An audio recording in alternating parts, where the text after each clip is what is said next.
first cat that we have for you today is Paula Bean. She arrived in the beginning of December when we were naming everything puns. We had Tabby McGuire, Catsy Klein, all of those names, and so she was the first one. She was the one that started the trend in the cat names, and she is about a year old, and she's kind of a cat that gets overlooked because she's not super outgoing. She's a very friendly and affectionate cat, but she's not the cat that's at the front of the cage grabbing for you, meowing at you, knocking over the food bowl and getting your attention. She just kind of likes to do what she's doing right now, just kind of hang out in her bed, look very cute. She enjoys petting, but she can be a little bit nervous. So we are looking for kids 8 and up with her. I just heard like a brief noise, and I could see her like turn her head into her bed and kind of hide.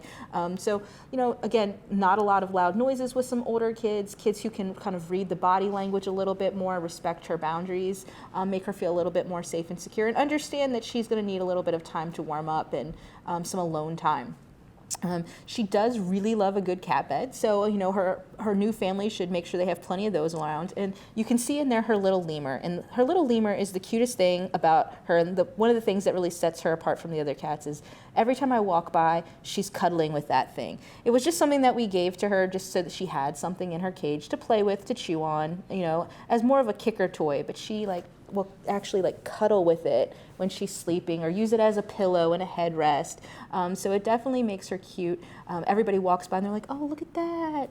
At least the staff do. But because she's not, as rambunctious and gregarious, some of the visitors miss out on that. But she's up to date on all of her vaccinations, and she's going to make, a great addition to a nice, quiet household. So you suggested that I carry her up here in her bed. Why was that? So that's for a couple of reasons. Number one, she is a little bit nervous, so that's going to be something that smells like her, it's familiar to her, it's going to make her feel really safe and secure being transported back and forth.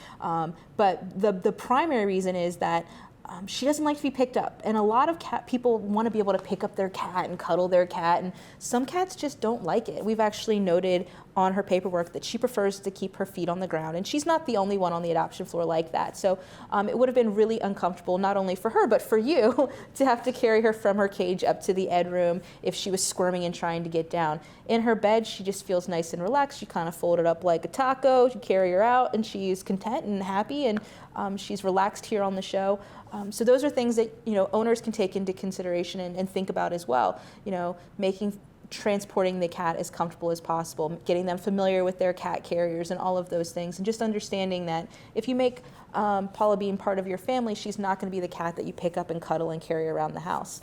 She's going to be the cat that's going to jump up and sit next to you on the couch, and that's kind of her preference instead of being moved around by you.